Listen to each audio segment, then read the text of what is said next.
Welcome back to the channel. Today we're diving into a complete, clinically grounded overview of Sjögren syndrome, with a special focus on its complications. Whether you're a medical student, resident, or just looking to level up your understanding, this one's for you.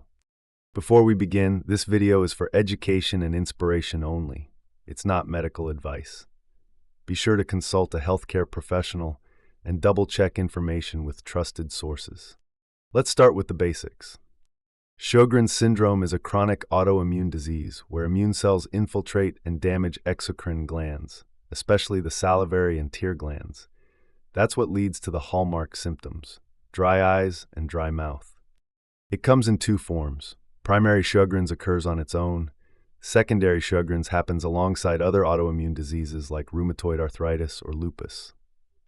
How common is it?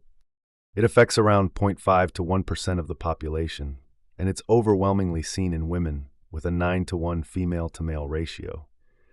Most people are diagnosed between ages 40 and 60, though symptoms can creep in earlier and get missed. Now let's talk pathogenesis. Sjögren's involves a mix of genetic predisposition, especially certain HLA-DR and HLA-DQ alleles, plus environmental triggers like viral infections, think EBV, HTLV1, and HCV. The immune system goes into overdrive, B-cell activity increases, there's overexpression of BAFF and production of autoantibodies, especially anti-SSA and anti-LASSB. T-cells, mainly CD4+, invade the glands, causing cell death and gradual dysfunction. So what does this look like clinically? We break it down into glandular and systemic symptoms. Glandular: dry eyes, burning, gritty sensation, photophobia. Dry mouth, difficulty swallowing, frequent cavities, oral thrush, even parotid swelling. Systemic involvement can affect nearly every organ system. Joints, non-erosive arthritis. Lungs, interstitial lung disease, especially NSIP and LAP. Kidneys, interstitial nephritis, distal renal tubular acidosis. Nerves, peripheral neuropathy, sometimes even CNS symptoms mimicking MS. Vasculitis and purpura. GI and liver, esophageal dysmotility, autoimmune pancreatitis, and overlap with primary biliary cholangitis. Blood, cytopenias, hypergammaglobulinemia, cryoglobulinemia. Pregnancy: anti-Rho antibodies can cross the placenta, leading to neonatal lupus or congenital heart block. Now let's zoom in on the major complications, the ones that really shape prognosis. 1. Non-Hodgkin lymphoma.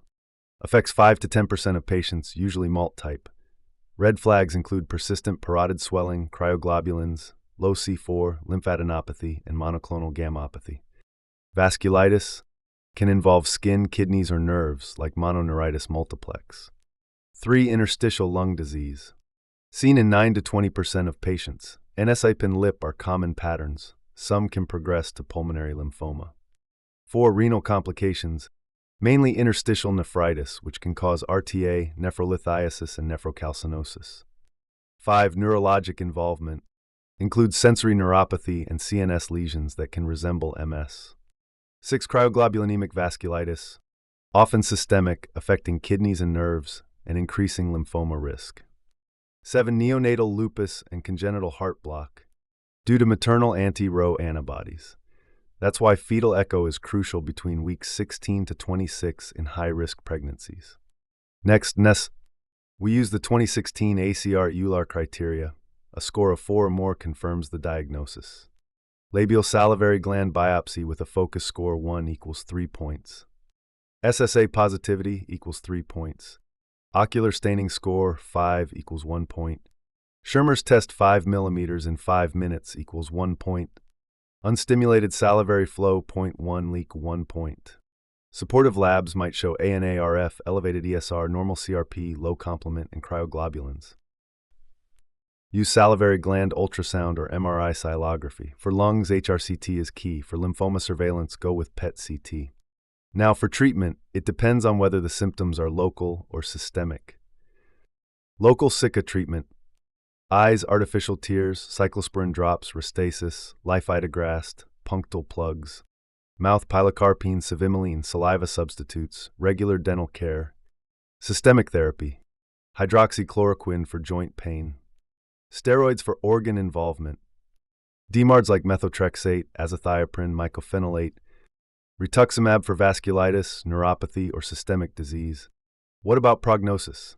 If the disease stays limited to the glands, prognosis is generally good, but complications like lymphoma, lung disease, vasculitis, or renal and CNS issues can cause serious morbidity and sometimes mortality. And finally, monitoring.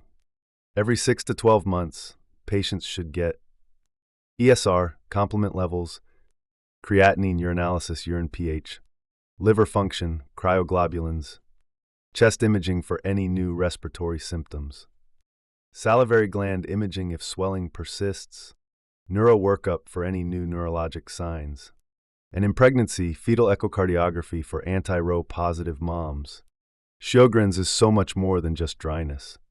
It's a complex systemic disease that needs careful attention and a personalized treatment plan. If you found this review helpful, drop a like, subscribe, and share it with your peers. Want us to cover interstitial lung disease or cryoglobulonemic vasculitis in more detail? Let us know in the comments. Thanks for watching, and we'll see you in the next one.